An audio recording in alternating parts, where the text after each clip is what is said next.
Paz de Cristo a todos. Permitam-me alguns apontamentos acerca do terceiro domingo do tempo quaresmal, que o Evangelho é de São Lucas, no capítulo 3, do versículo 1 ao 9.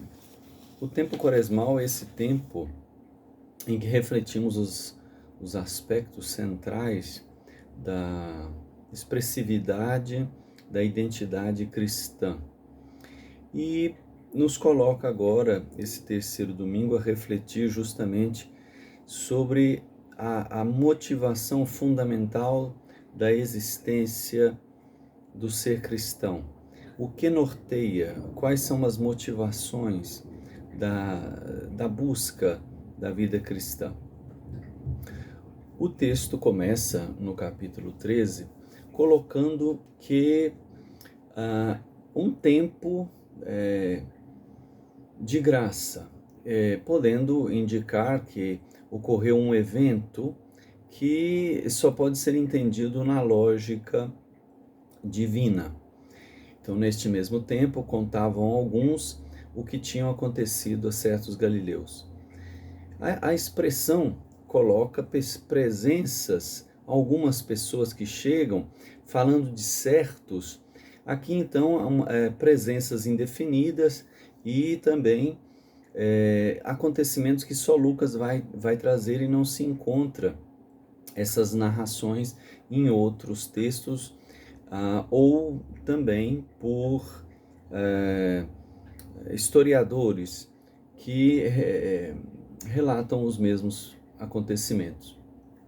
Aqui se coloca então nessas coisas incertas e dessas pessoas também indefinidas, como que uma espécie de ameaça àquilo que Jesus está propondo e como uma recusa, e eles como querem mover Jesus.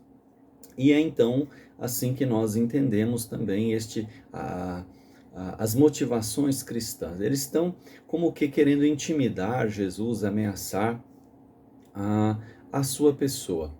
E ele é galileu, e aqui eles dizem que Pilatos, então, uma personificação inimiga, tirou a vida das pessoas, derramou o sangue, misturou esse sangue aos sacrifícios que estavam sendo oferecidos. E isto faz justamente refletir, né, que é uma espécie de ameaça à pessoa de Jesus por aquilo que ele está fazendo, por aquilo que ele está falando, e eles então falam desta morte verdadeiramente algo terrível, pois estavam no momento mais sagrado e justamente ocorre uma profanação absurda. E Jesus toma a palavra, né, como quem vai confrontar isto, para dizer que o cristão, o filho de Deus, ele não move a sua vida ou deixa-se intimidar por ameaças. E Jesus coloca para eles no versículo 2, como que chamando-os a refletir, quando ele diz, né, vocês supõem, né, vocês imaginam que estes galileus eram mais pecadores, ou eles eram considerados, né, mais errados, mais distantes de Deus, porque aconteceu essa coisa horrível, porque há essa mentalidade, né, quem faz o bem deve merecer o bem, quem faz o mal merece o mal, mas se vê justamente o quê? Que as pessoas elas estão sujeitas a uma lógica que muitas vezes não depende de si, é uma lógica maior, e é preciso aprender com ela.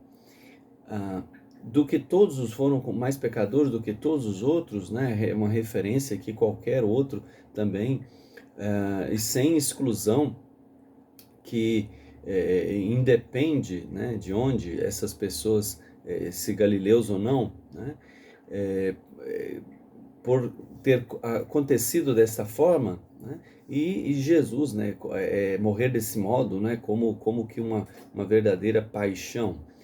E Jesus afirma no versículo 3, né, e revela afirmando, né, que não são essas pessoas, né, elas não são mais pecadoras, mais separadas de Deus do que outros. E ele diz justamente que é mais perigoso, né, se a pessoa não arrepende, né, e aqui a questão se retrata a metanoia, né, há uma mudança profunda da mentalidade, há uma mudança profunda da disposição interior. Então aqui se coloca justamente o que? Mais do que se mover por uma ameaça terrível exterior, a pessoa há de mover-se, há de mover o seu interior, e do seu interior esta pessoa então procurar uma ação melhor, motivadora, profunda. E ele diz, né, que quem não se converte terá um fim mais horrível do que esse, né? E aí ele traz um outro exemplo no versículo 4, né, a respeito de 18 homens que eram considerados pessoas, né, ao dizer isto, né, 18 homens, né, homens no sentido considerado pessoas probas, sobre quem caiu uma torre ali em Siloé, que faz uma referência a uma piscina. A torre é símbolo da segurança, né? Siloé é o lugar da fonte, então um lugar muito agradável, e eles estavam ali nesse lugar seguro, agradável, e esta torre ruiu. Aqui então se coloca uma observação justamente para não se colocar a segurança, né? Onde deve estar verdadeiramente a segurança. E se retrata justamente, então, da mesma forma, Jesus vai dizer, né, preciso converter-se, né, a segurança, a agradabilidade deve vir do interior, uma motivação interior, né, que vai surgir justamente desta ação da conversão ao plano de Deus. E Jesus utiliza um exemplo, uma comparação, uma parábola, por assim dizer, e coloca dizendo que um homem, como eles não diziam quem, aqui Jesus também não vai dizer quem, mas vai intuir que está tratando de cada um e para com Deus, que havia então colocado, plantado, feito existir uma figueira na sua vinha.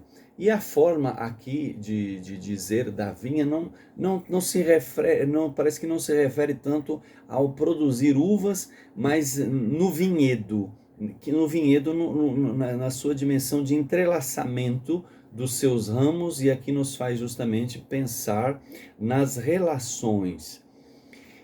E a figueira como imagem de Israel, ou imagem daquilo que é o fruto agradável.